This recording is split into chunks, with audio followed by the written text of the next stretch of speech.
कलये ददौ ज्यूतं पानं त्रियासूना यत्र धर्मश्चतुर्विधः यत्र धर्मश्चतुर्विधः।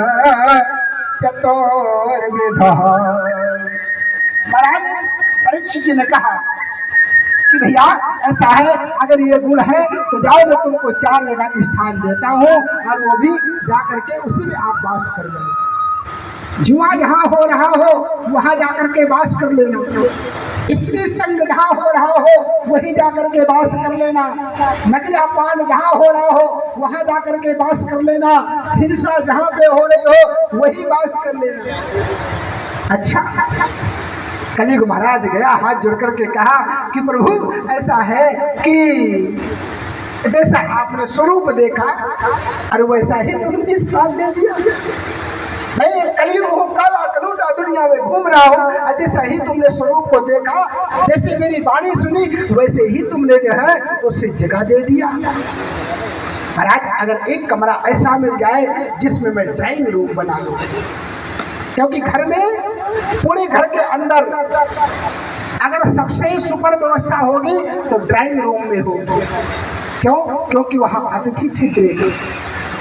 हमारे घर में आने वाला मेहमान वो जाकर के ड्राइंग रूम में ही ठहरेगा। इसलिए कलयुग ने कहा कि महाराज एक कोई ऐसा स्थान दे दीजिए जिससे कम से कम मेरा ही गुजारा हो जाए। बोले क्या लेना चाहते हो? बोले जाओ, मैं तुमको एक स्थान और देता हूँ, स्वर्ग में जाकर के वास कर दो। भगवान कलयुग को मौका मिला स्वर्ग में वास होने के लिए। महाराज परीक्षित ने कहा, और स्वर्ग का जो एक मुकुट महाराज परीक्षित लगा रखे थे, उनके मुकुट में कलयुग जाकर के बैठे, अपना पासा फेंका। कलयुग बड़ा दिमागी है, बड़ा दिमाग रखता है कलयुग। अपना पासा फेंका और जैसे ही महाराज परीक्षित जी ने आशीर्वाद दिया कि जाओ स्वर्ग में तुमको वास देता हूँ, और उस स्वर्ण का मुकुट महाराज परीक्षित लगा रखे थे और जाकर के मुकुट में बैठे। चक्रवर्ती सम्राट थे, अपने नगर को भ्रमण करने के लिए, अपने राज्य को भ्रमण करने के लिए पहुंचे, और पहुंचने के बाद बहुत दूर तक चले गए। प्यास के कारण दौड़ते दौड़ते जाकर के तो संत की कुटिया में पहुंचे और संत महाराज से याचना करते हैं और कहते हैं कि महाराज एक लोटा जरा जल दे दीजिए।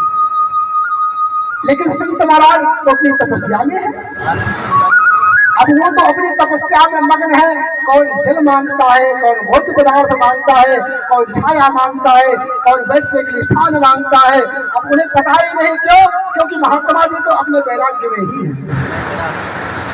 लेकिन हम तो ये कहा करते हैं